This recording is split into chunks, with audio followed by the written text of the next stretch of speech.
Hey guys, in this video we'll be looking into the Imperial Edition of Elder Scrolls Online. After playing the last beta on the weekend of March 14th, I was able to grab an early look at the Imperial content which ZeniMax made available to all players during this test. So in an effort to help in your decision, I'm starting off with the details of the Imperial race and their differences to the other races. Moving on to my experience of the Imperial Edition in-game, then an Imperial Edition versus Standard Edition comparison before giving my personal thoughts on whether it's worth the money and who I think would appreciate the perks this edition gives. So let's begin with the Imperial race. Unaligned outcasts of their own province of Cyrodiil, rogue Imperials joined the Abenheart Pact, Daggerfall Covenant and Aldmeri Dominion after breaking away from their Daedra worshipping leaders. This backstory explains the not so unique ability of the Imperial race to align themselves with any alliance, a subject I'll be returning to when we compare the two editions of the game. With this race you receive a unique skill line, a white horse mount, and the ability to change any armour and weapons currently equipped to resemble the Imperial soldier uniform. So what's special about the Imperials? Well, ZeniMax has stressed this exclusive race has no advantages over other races. So with this we see that the only thing that differs with this race, like all others, is their racial skills. So let's look at them for a moment.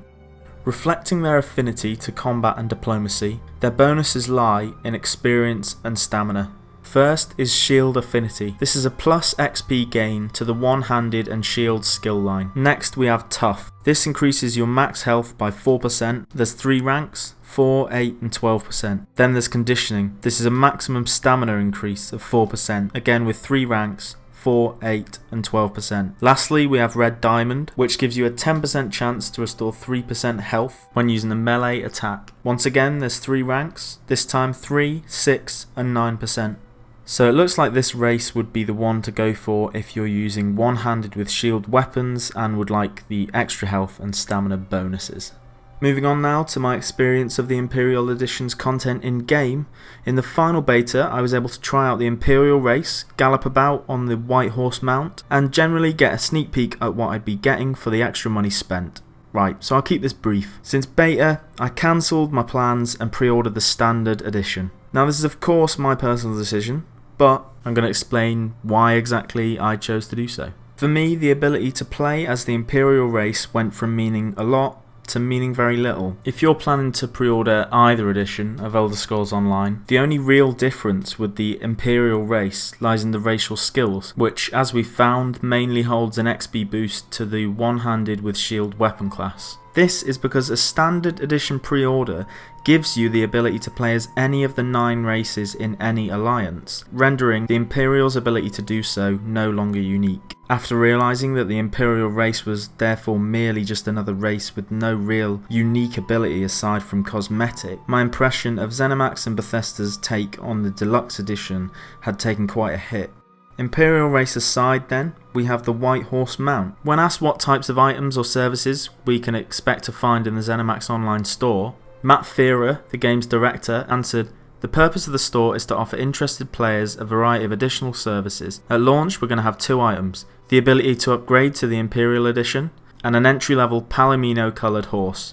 The horse you get in both purchases is functionally the same, but the Imperial Edition is the only way to ever get the white horse. We have the Palomino horse available to allow players to purchase a basic mount without purchasing the Imperial Edition." Now we don't know how much the Palomino horse is going to cost, but in-game terms, the first basic mount is going to cost you around 17,000 gold. Now, as with the Imperial race, ZeniMax has again clarified that the mount has no advantages over others, and it actually has the same stats as the cheapest mount in the game. So essentially this is just a saving of around 17,000 gold. Aside from that, yet again it's simply cosmetic. The 3 additions I wasn't able to get a look at in game were the Imperial Soldier Uniform ability, the Mudcrab Vanity Pet, and the Rings of Mara Blessing, which grants you and a friend a significant XP buff while playing together.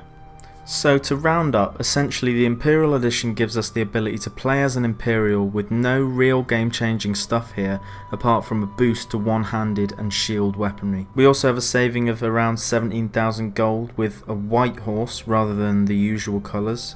We have the ability to look like an Imperial soldier, we have a vanity pet, and an XP boost for you and your friend only really when you're playing together.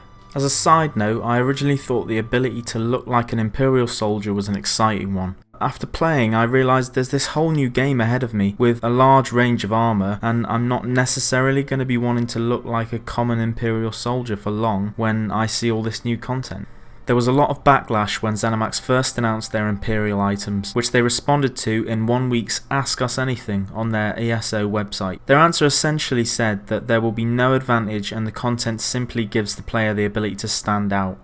Gameplay benefits within this edition have been designed to avoid bestowing unfair advantages over players who do not purchase this special edition. This is cool content designed for some of our biggest fans who wish to have something different from other collector's editions in the market. The only other alternative was to offer no in-game items whatsoever. Now for the Digital Imperial versus Standard Edition comparison. Pre-ordering either will get you the Explorer's Pack that holds 3 specific goodies. It's the Scuttler Vanity Pet, 4 treasure maps, and as mentioned before, you get to play as any of the 9 races in any alliance, negating the normal confinements.